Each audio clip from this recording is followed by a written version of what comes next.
Hello guys, இன்னைக்கு insert Lord மான்வாவோட episode 4 தான் பார்க்க போகிறோம். ஸோ வீடியோ பார்க்குறீங்கன்னா ஜஸ்ட் ஒரு லைக்கை போட்டுருங்க.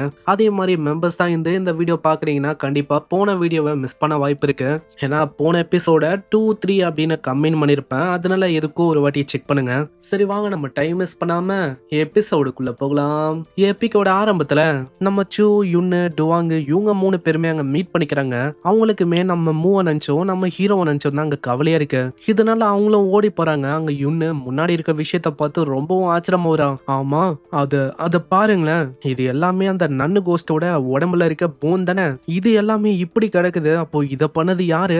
ஒருவேளை நம்ம ஜியாங்கும் அங்க மூக்கும் ஏதாச்சும் ஆயிடுச்சா என்ன? இதனால இன்னமும் தான் பயந்து போறாங்க. ஏன்னா இதுங்க நிலைமையே இங்க மோசமா இருக்கு. இதுல அவங்க நிலைமெல்லாம் சொல்லவா தேவை, ரொம்ப மோசமாயிடுமோ அப்படின்னு பயம் இருக்கு இவங்களுக்கு. இதனால அறக்க பறக்க நம்ம ஜியாங்கியும் மூவியும் தேடி அவங்க ஓடி வராங்க. அங்க இன்னொரு விஷயத்த பார்த்து அவங்க இன்னமும் ஷாக் ஆகுறாங்க. ஏன்னா அந்த இடத்துல நம்ம ஜியாங்கு மூ அமைதியா உட்கார்ந்து இருக்காங்க. நம்ம மூ என்னன்னா ஜியாங் கூட அப்படி ஒட்டிக்கிற ஏதோ லவர் மாதிரி. அதை பாக்குறவங்க 3 பேருக்குமே எதுவுமே அங்க புரியல. ஏன்னா ஒரு நாய் பூனை மாதிரி அப்படி சண்டை ஏற்படும். இவங்க என்னன்னா இப்படி ஒன்னா இருக்கிறாங்க. நம்ம மூ என்னன்னா முதுவெல்லாம் அமிக்கி வரா. அங்க ஜியாங்க வந்துட்டு அட டுவாங்கு சூ எல்லாருமே வந்தாச்சா, அப்புறம் என்ன நம்ம பேக் யார்டுக்கு போயிட்டு பாஸோட கதையை முடிக்கலாம். முடிச்சிட்டா நம்மளால இந்த இடத்த விட்டும் போக முடியும்.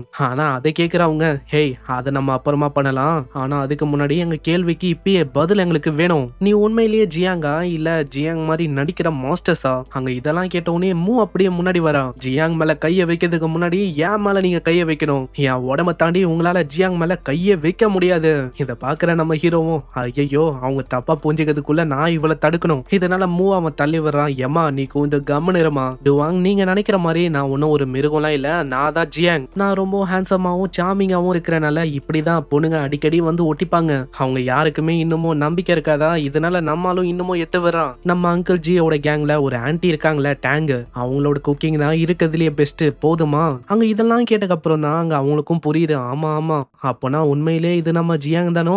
அங்க யுன்னுக்கு வேற நம்ம ஹீரோ மேல கிரஷ் இருக்கும்ல. இதனால அந்த பொண்ணும் தடவிங்கன்னே கேக்குறா. ஆமா நீங்க வந்து ஓகே தானே, எங்கேயாச்சும் இன்ஜுரிஸ் இருக்கா? இல்ல எனக்கு ஓகே தான், பிரச்சனை இல்ல. அங்க இன்னமும் அவ வேற தடவுறா. பின்னாடி அந்த பொண்ணு தடவ.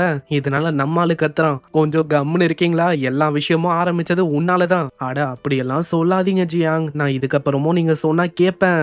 சரி இப்போ வந்து பாஸ் கூட ஃபைட் பண்ணுமா இல்ல இங்கே நீங்க தடவணுமா? அங்க இதை கேட்கிற மத்தவங்களும் நம்ம ஃபைட் பண்ணணும். இதுக்கப்புறம் நம்ம ஆளுங்க பேக் டோர் எல்லாம் வச்சுட்டு சீனா அங்க வருவாங்க.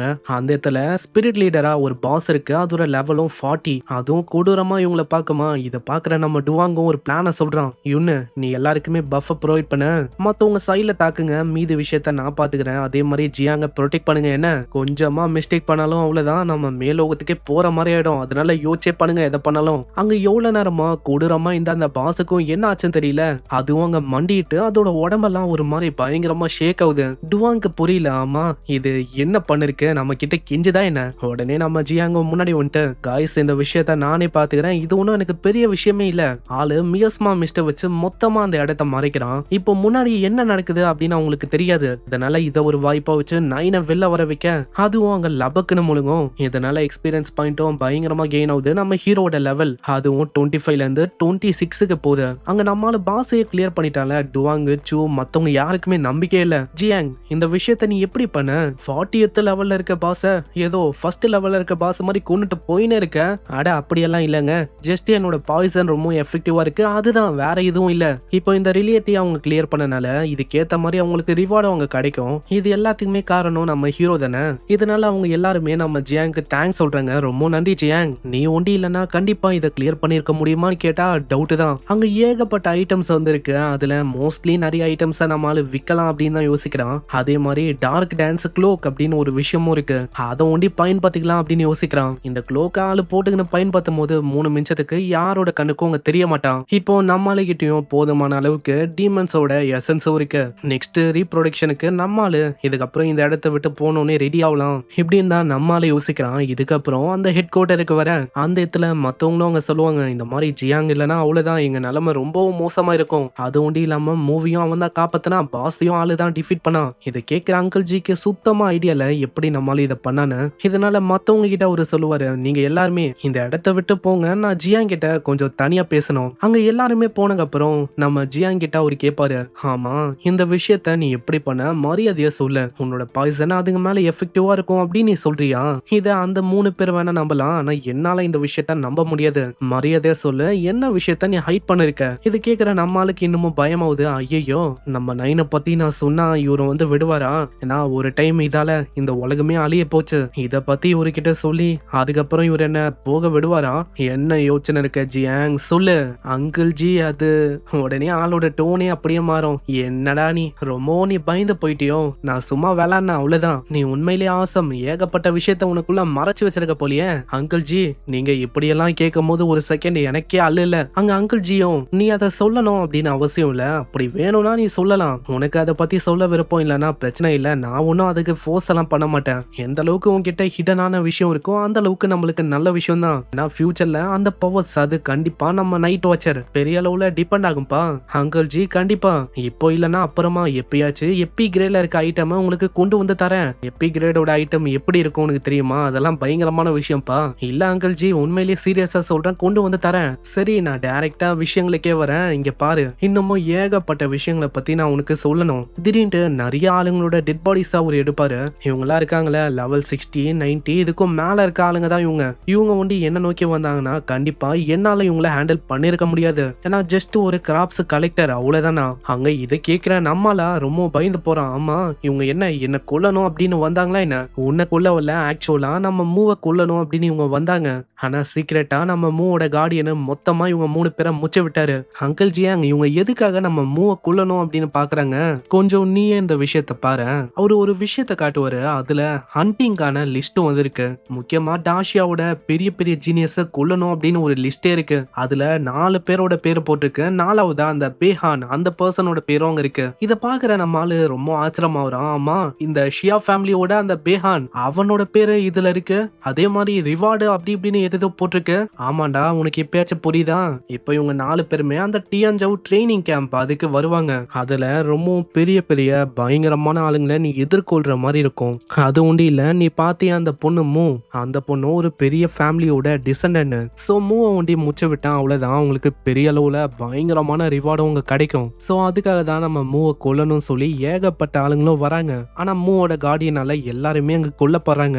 சோ இதுலயே உனக்கு இப்போ ஒரு விஷயம் நல்லாவே புரிஞ்சிருக்கும்னு நினைக்கிறேன். முடிஞ்ச அளவுக்கு உன்னோட ஸ்ட்ரென்த்தை ஹைட் பண்ண, உன்னோட ட்ரம்ப் கார்டை எக்காரணத்து கொண்டும் ரிவீல் பண்ண வேணாம். ஏன்னா இந்த ஷியோ ஃபேமிலியோட ஸ்ட்ரென்த்தும் இந்த எம்பையர்ல ரொம்பவும் அதிகமா தான் இருக்கு. அப்போ அந்த ட்ரைனிங் கேம்ப்ல நான் தேவையில்லாத அட்டென்ஷனை பண்ணக்கூடாது அப்படின்னு நீங்க சொல்றீங்க அதானே? ஆமா அதேதான். உன்கிட்ட இந்த அளவுக்கு கிரேட்டரான பொட்டன்ஷியல் இருக்கு அப்படின்னு மத்தவங்களுக்கு தெரிஞ்சா அவ்வளவுதான். நீ தான் அவங்களோட டார்கெட்டாவும் மாறுவ, பல மடங்கு டேஞ்சரும் ரொம்பவும் அதிகமாகும். அதனால அப்சல்யூட்டா உன்னோட ஸ்ட்ரென்த்தை காட்டணும் அப்படின்னு எந்த விதமான தேவையும் இல்லையா? தயவு செஞ்சு அதை காட்டாத. அதை காட்டாம இருக்கிறது உனக்கு நல்ல விஷயமா இருக்கும். ஏன்னா மொத்த ஜீனியஸ் எல்லாம் ப்ரொடெக்ட் பண்றதுக்கு ஏகப்பட்ட ஆளுங்க இருக்காங்க. அதனால அவங்களுக்கு பெருசா எதுவும் ஆகாது. உனக்கு நான் இருக்கேன். இருந்தாலும் எல்லா பிரச்சனையும் என்னால சமாளிக்க முடியுமான்னு கேட்டா கண்டிப்பா கிடையாது.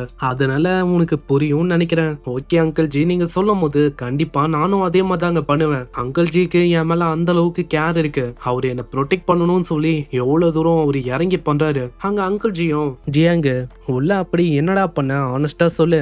ஏன்னா அந்த பொண்ணு இப்போ கம்ப்ளீட்டா உனக்கு விழுந்துட்டான். இப்படி எல்லாம் அங்க கேட்டவுடனே நம்ம ஆளு கை நீங்க போறான். ஐயோ அங்கிள் ஜி ஆளை விடுங்க, எனக்கு ரொம்ப டயர்டா இருக்கு, நான் போயிட்டு ரெஸ்ட் எடுக்கிறேன், என்ன தூங்க வச்சு விடுங்க. தேவையில்லாம இந்த விஷயத்த பத்தி கேட்டுட்டனோ. நெக்ஸ்ட் சீன்ல நம்ம ஆளு கிட்ட ஏகப்பட்ட டீமன் எசன்ஸ் எல்லாம் அங்க இருக்கும். அதெல்லாம் ஆளு லைனா வச்சுக்கின்னு பாக்குறான். இது போதுமே, இத 9க்கு கொடுத்தாலே போதும். என்னோட செகண்ட் ஸ்வாம்ப் அது அங்க ரெடியாவும். இதுக்கு முன்னாடி 9 போட்டதே கிட்டத்தட்ட 3000. 9 போடும் போதே அது 3000 வரும்போது இப்போ 3000 பேரும் குளு பண்ணும்போது அங்க இந்த வாட்டி எந்த அளவுக்கு இன்செட் ரொம்ப அதிகமா வருமோ.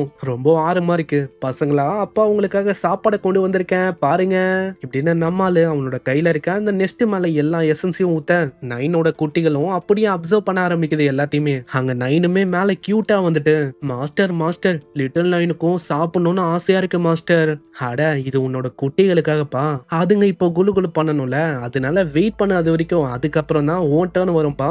மாஸ்டர் நீங்க பண்றது சரியா இல்ல, எனக்கு சாப்பாடு வேணும், 9க்கு சாப்பாடு வேணும் இப்படின்னு மண்டைய போச்சு பயங்கரமா இழுக்க.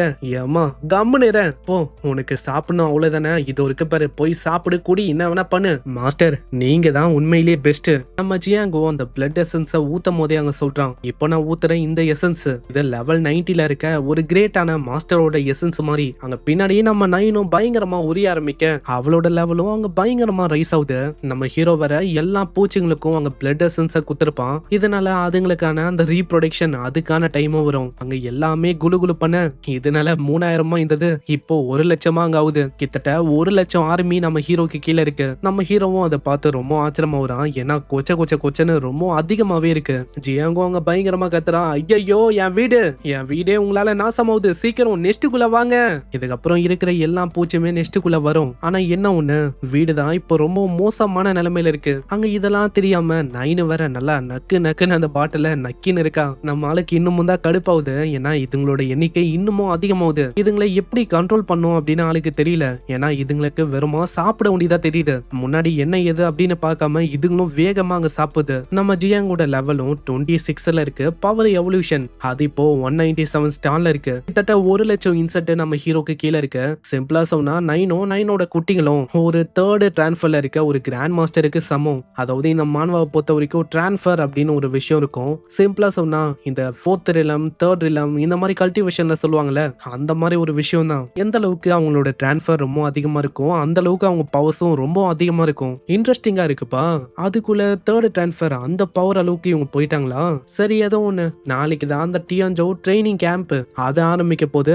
ஒன்ஸ் நான் லெவல் 30க்கு போயிட்டா போதும், என்னோட செகண்ட் டிரான்ஸ்ஃபர் அதை என்னால அச்சீவ் பண்ண முடியும். செகண்ட் டிரான்ஸ்ஃபர் அப்போ எனக்கு புதுசா ஒரு மதர் இன்செட்டும் கிடைக்கும். இப்போ என்கிட்ட 9 இருக்கு. 9 மாதிரியே ஒரு பங்கமான கிரியேச்சரும் எனக்கு கிடைக்க போகுது. இதுக்கப்புறம் சீன் அப்படியே நைட் வாட்சரோட ஹெட் குவார்டரை நோக்கி வரும். அந்த இடத்துல இவங்க டீமோட குக்கு அவங்க ரொம்ப ஷாக் ஆகுறாங்க. என்ன சொல்ற ஜி, நீ சொல்றபடி பார்த்தா உன்னோட டீச்சர் ஹெவன்லி பிளேடு அவரு இந்த விஷயத்துக்காக முன்னாடி வரணுமா? உண்மையிலேயே இது நெசசரியான விஷயமா என்ன? உண்மையை சொன்னா இதுக்கு அவரு வந்தே ஆகணும். ஏன்னா அந்த பேஹான் ஆளு கேம்ப்ல ஏதாச்சும் ஒரு விஷயத்த கண்டிப்பா நம்ம ஹீரோ முன்னாடி பண்ணுவான். ஆனா எனக்கு ரொம்ப பயமா இருக்குது ஜியாங்க நினைச்சுதான். ஏன்னா ஜியாங் கிட்ட ஒரு சீக்ரெட் வந்து இருக்கு. அது வெளியில வந்துச்சுன்னா அவ்வளவுதான். அதுக்கப்புறம் எல்லாரோட டார்கெட்டாவும் அவன் தான் இருப்பான். ஏன்னா நம்ம ஜியாங் கிட்ட பாய்சன் அப்படின்னு ஒரு டைப்ல எபிலிட்டி வந்து இருக்கு. ஆனா அதை பார்க்கும் போது அது ஒன்னும் ஆக்சுவலா எனக்கு பாய்சன் மாதிரி தெரியல. அது கண்டிப்பா டாபோவா இருக்க வாய்ப்பு இருக்கு. சிம்பிளா இந்த டாபோனா ஒன்னும் இல்ல, உலகத்தையே அழிக்கிற மாதிரி சில பல ஃபர்பிடனான பவர்ஸ் வந்து இருக்கும் சில பேர் கிட்ட. அதுல 9 விங்டு மியஸ்மா இதுவும் ஒண்ணு. இந்த மாதிரி ஒரு விஷயம் அவன் கிட்ட இருக்குதோ அப்படின்னு எனக்கு ஒரு பயமும் இருக்கு. நீங்க என்ன சொன்னிருக்கீங்க? பாசிபிளி அதுக்கு வாய்ப்பு இருக்கா என்ன? போன வாட்டி கலாமிட்டியால எத்தனை பேர் மொத்தமா அழிஞ்சு போனாங்க உனக்கு தெரியும்ல. இத பத்தி தெரிஞ்சா அவ்வளவுதான், நம்ம ஜியாங்க அவங்க கொல்லாம விட மாட்டாங்க. அப்படி ஜியாங் கிட்ட ஃபர்பிடனான ப்ரொஃபஷனா அது இருந்துச்சுன்னா அப்புறம் எதுக்காக அவேக்னிங் டைம் அப்போ அந்த விஷயம் ரிவீலே ஆகல? எல்லாமே ஒரு கெஸ்ஸிங்கா தான் இருக்கு. ஆனா உண்மையாவே பேரழிவை உருவாக்குற மாதிரி ஒரு எபிலிட்டி அவன் கிட்ட இருந்துச்சுன்னா அவ்வளவுதான். இது உண்மையிலேயே ஒரு பெரிய பிரச்சனையா இருக்கும். இவருக்கு இப்படி டவுட் வர இங்கே இந்த எபிசோட முடியுது. இந்த எபிசோட் பிடிச்சிருக்கும்னு நினைக்கிறேன். எவ்வளவு தூரம் வீடியோ பாக்குறீங்கன்னா மறக்காம ஜஸ்ட் ஒரு லைக் போட்டுருங்க. நம்ம ஹீரோக்கு இதுக்கப்புறம் தான் 2வது மதர் இன்செட்டே அங்க கிடைக்க போகுது. 1 by 1 புது மதர் இன்செட் நம்ம ஹீரோ கிட்ட வரும்போது தான் ஆட்டமே ஆரம்பிக்கும். சோ பொறுமையா வாட்ச் பண்ணுங்க. ஏன்னா கதையே இப்பதான் ஆரம்பிக்குது. அந்த கேம்புக்கு அப்புறமா தான் பவரே பயங்கரமா ரைஸ் ஆகும். அதனால நெக்ஸ்ட் எபிசோட்லாம் மிஸ் பண்ணாம பாருங்க. பார்க்கலாம் நம்ம ஹீரோக்கு எந்த மாதிரி மதர் இன்செட் இதுக்கப்புறம் கிடைக்குதுன்னு. அதே மாதிரி நம்ம ஆளோட எபிலிட்டி மத்தவங்களுக்கு தெரிய வந்தா அவ்வளவுதான், ஆளோட கதை முடியவும் வாய்ப்பு இருக்கு. சோ பார்க்கலாம் என்ன ஆகுதுன்னு. நான் உங்களை நெக்ஸ்ட் எபிசோட்ல சந்திக்கிறேன். தேங்க்யூ ஃபார் வாட்சிங். சைனரா.